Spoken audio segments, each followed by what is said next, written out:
Hello, everyone. Welcome back to Seller Performance Solutions. I'm your trusty host, Chris McCabe. Leah McHugh, not on with us this week, but I am here with Adam Mellott of Better Media. How are you doing? Great, Chris. Great to be here as always. Appreciate you having me on the show. How are you? Yeah, a couple months overdue, but we're catching up with you.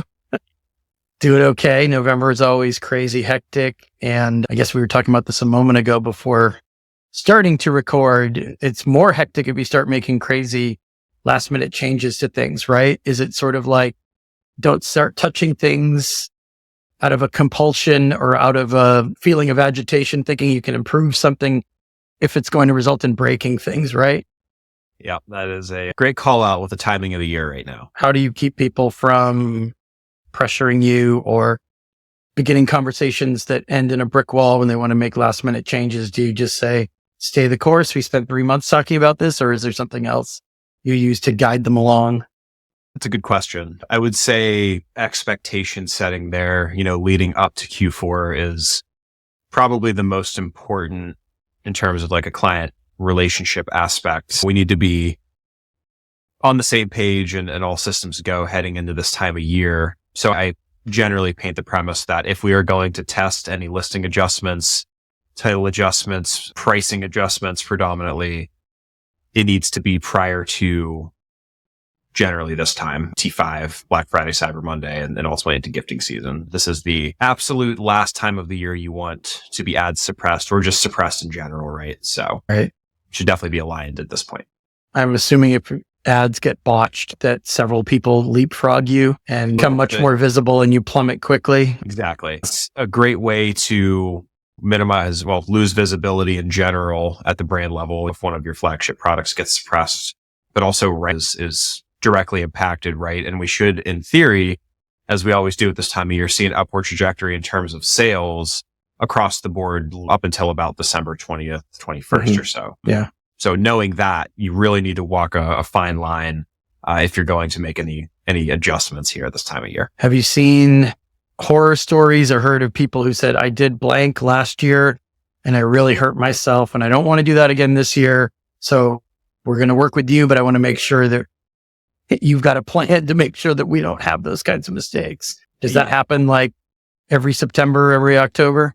Yeah, I would say there's always one, right? And a lot of times at this time of year, it's largely pricing that will be the main issue in terms of why a listing gets ad suppressed. I know on the vendor side, we're seeing that a little bit more often with price issues due to change, and then Amazon coming back and saying, hey, your ASIN is no longer able to deliver ads until pricing is realigned or what have you. So that's something that we're working directly with Amazon to expedite across a handful of brands who may have changed their pricing in the last few weeks and are now ad suppressed. But again, to your point, Chris, these things need to be, in my opinion, planned out and really considered if you're going to make these changes here, October on, we'll say. Are people getting harassed a lot about price parity, like a price found on your own site, let's say, that's different from what it's listed at on Amazon, or is that not built into the messaging?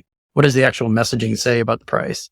So the pricing needs to be consistent on Amazon versus other retail platforms. So I would say that's not a huge issue if you're an experienced seller, of course. Right. In full transparency right now, I'm sure we know a lot of sellers like to, discount pricing early, increase pricing later, run deals in Q4, right? So, playing with that sort of dynamic is always risky business. But, again, I would say the experienced seller side generally has this roadmap outlined, right? We know what deals we're going to run if we are going to, in fact, change pricing in Q4 at the most important time of year when we push that through, and is everything calculated out properly to where we aren't going to deal with suppression. So, yeah, no, it's fine. I don't know how many of your clients or what percentage have account managers, but how much time do you spend sharing notes with them or in the planning stages? Do their account managers get hands-on, get involved, or do they find out that they're working with an ads agency and then they back off a little bit? Is there any trend there? Good question. On the Amazon account manager front, that's always something that we at Better Media like to stay close to in terms of a relationship. I know I referenced vendor, but that's direct outreach on my side in terms of, hey, we need this expedited or we need this case pushed to the top or what have you, right? So I would say that we actually ramp up in terms of communication and alignment with our ad managers. So they have a complete understanding of when these changes are happening, right? When listing changes are happening or pricing changes or what have you, when deals are being run. So they know what to look out for and they know what to flag as well if anything is funky from a listing standpoint or a delivery standpoint. Are there any wacky stories from things, the unexplained, things just not working and you can't get an answer if it's technical or if somebody touched the wrong thing and it broke? I mean, anything like that. I've only asked because I've started seeing some emails coming in from people who are like, things aren't working the way they're supposed to. Sure. But if it's on the ad side, of course, I'm less familiar with it than you are. Sure. I would say on the vendor side, not to beat a dead horse here, but on the vendor side, we're seeing ad suppression issues due to price. Mm-hmm. Although those price points or costs have not been changed across specific products for months on end at this point. So that is a direct outreach to our vendor managers who can generally expedite that process. But, in full transparency, Chris, you're always the second person I reach out to when these things happen. Time is of the essence here. And in November, I know that on our side, we're dealing with that actually with a handful of brands right now, brands who have not changed pricing and for whatever reason are not eligible to deliver ads on Amazon. So I think that is the reoccurring theme, at least at this point of the year. Yeah, I'm hoping the first person you reach out to is an Amazon ads executive. Always is, of course. That would make more sense than reaching out to me first. Yeah. Sure.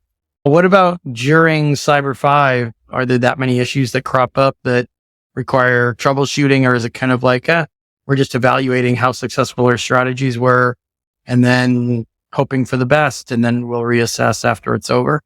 The scariest thing in my mind during peak events, and something that I'm sure every ad manager at one point or other has dealt with, is a payment failure, right? Which is the immediate heart attack. You log into the ad console and you see the big red banner at the top, and then you have to go try and chase down anybody to try and solve that, right? On the client side, I guess not necessarily on the account manager side, but just ensuring that everything is buttoned up prior to these events, I think, is really important. So generally speaking, if you have a good relationship with your account manager or your vendor manager, in my instance, a lot of my account managers have my phone number, right? So if they see anything during these periods, they can shoot me a text and let me know what we need to solve at this point. And hopefully they do. They take advantage of the direct contact.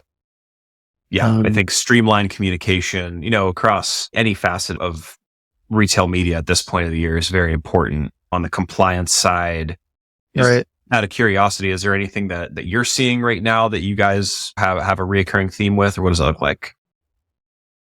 Well, it's interesting during those 4 or 5 days of peak sales where sometimes account health will just randomly reach out using the main number, and people are so busy heads down with stuff that the call might not show up or somebody misses it, and it could be something really important. So I've been trying to get sellers ready for these random phone calls because a lot of people are tuning this out and they're just not answering calls they don't recognize, which you shouldn't do because it could be, this is kind of a crazy thing to say, but it could be Amazon wanting to mention like your listing's about to get flagged or go down, or it could just be the account health teams. You've got 72 hours to clean up your account health and they're just oblivious to all the stuff that you're actually doing during Cyber 5. So, that's kind of one thing. I don't remember saying anything about this last year, but Amazon's really leaning into these phone calls to respond to your email. It could be an escalation email for like a compliance issue that,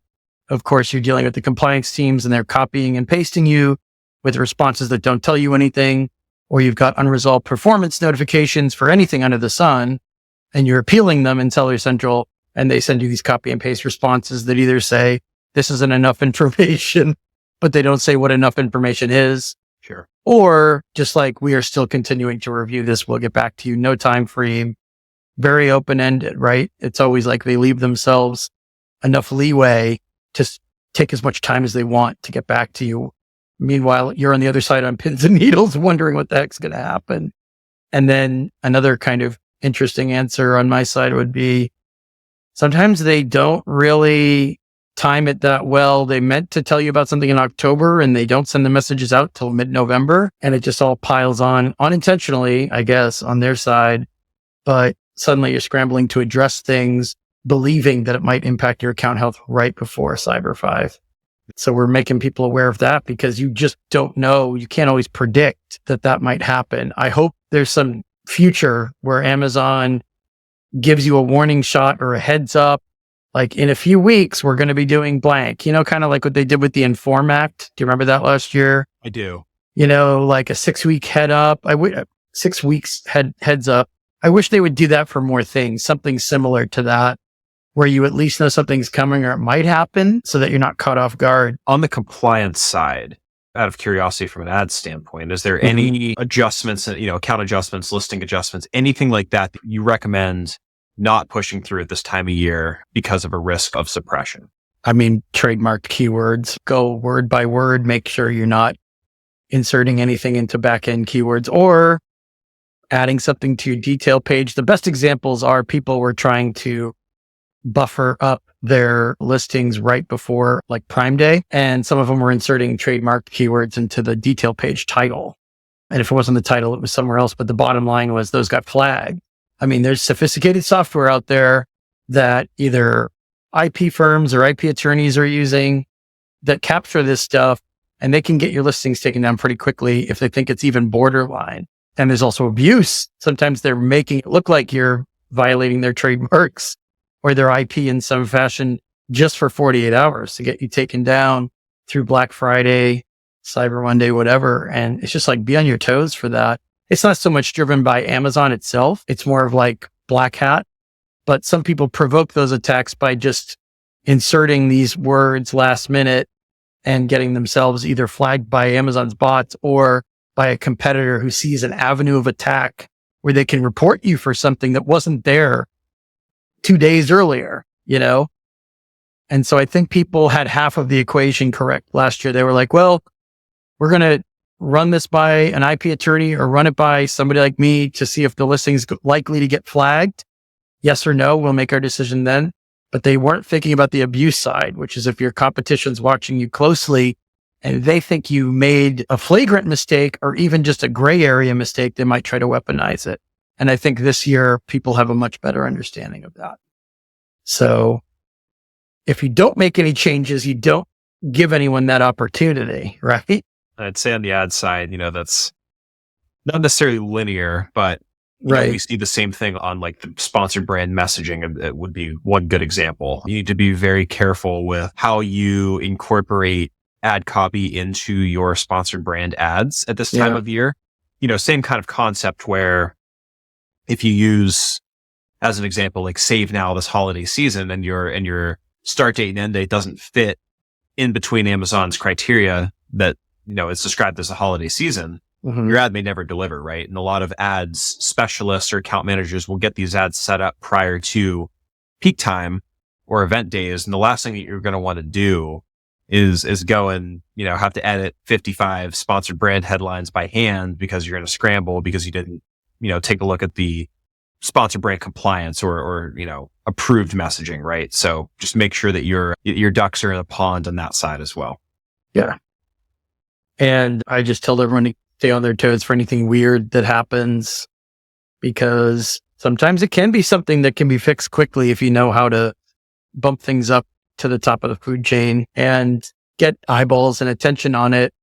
And we give other various words of advice, like make sure you say, we think this is happening to other sellers too. It's not just happening to us, because that'll trip some alarms where they start wondering, oh, is this actually, I wouldn't say make that up if it's definitely only happening to you, but do a little research, and it probably is happening to more people than just you, depending on what it is. You know what I mean?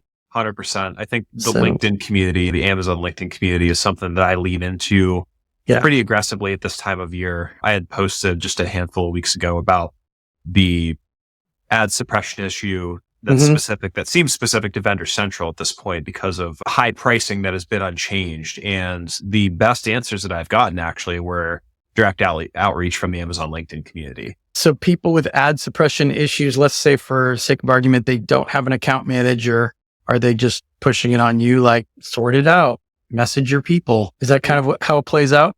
Yeah, in general, or we'll try and generally expedite that case to somebody in our network, right? You guys as a great example. I would say you do have a bit of help with the ads manager side of things, especially if it's ads specific or the suppression is only on the advertising side.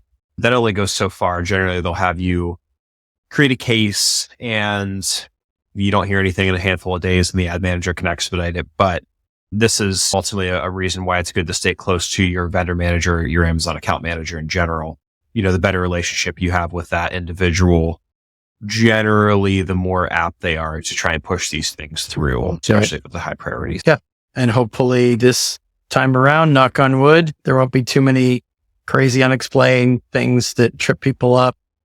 Once it's all over, do you just schedule time with all your clients and kind of run some numbers, go over success rates for what you've tried, think about what you can try? Do you just shift straight into Q1 conversations? Largely is brand specific. I would say one of the big areas of focus on our side is extracting what did work, what did not get us flagged, right? I think that's pretty important. But, ultimately we want to, from these high traffic periods, extract learnings and ultimately implement them into a new year plan, right? Or a Q1 of 2025 plan. So high level, I would say that that's where we start. And then maybe just one random question to round us out. In terms of these Unboxed events, do people come at you and say, I had a great conversation at Unboxed. I want to take what that person at Amazon told me and build my whole strategy around it, but you weren't there for the conversation. Do you ever have to reconstruct, or do you just say, who did you talk to? I'll try to get a meeting with them directly and find out what they were telling you at the show. Sure. So I love that question, by the way. That's yay. It's a unique question that I don't think I've been asked. So I would say there's always the shiny tool, right? Or the shiny new object in Amazon that people get really excited about, but do not have the understanding of if they should implement said shiny tool. I'll use DSP, Amazon DSP as an example. When it was rolled out, there still is a lot of excitement and a lot of, question marks, right? Brands are wondering if this is right for them, if they're going to see this massive boost on return or what have you. And it's our job on the agency side to kind of play middleman, right? Between Amazon and those who are rolling out said shiny tool and the client side and those who may not have the time or investment into understanding what that tool really does or what it impacts. So I really enjoy those conversations. I enjoy digging in at the brand level and trying to identify, hey, is this worth testing for this specific brand in this specific category, considering all of the variables that line up after the fact. So if anyone has questions on any of those, Unboxed or accelerate rollouts, right? I know sponsored products, AMC integration is a big topic of discussion right now. We're always happy to answer any questions you guys may have there. Yeah. How do people reach you? How do people find you? Do you want them to wait until Cyber 5 is over? No, we're used to the hustle and taking what's thrown at us gracefully, I'll call it. Right. So best place to reach me is LinkedIn. You can send me an email, adam@bettermedia.com, btrmedia.com, but I'm very active and responsive on LinkedIn. So should you guys have any questions or need anything, I'm all ears and happy to help. Yeah. Thank you. Well, thanks for everything you contributed here today. BTR Media, Better Media, Adam, Mellott, thanks so much. And we'll talk to you again soon. Thanks everyone for listening. Thanks, Chris. Take care.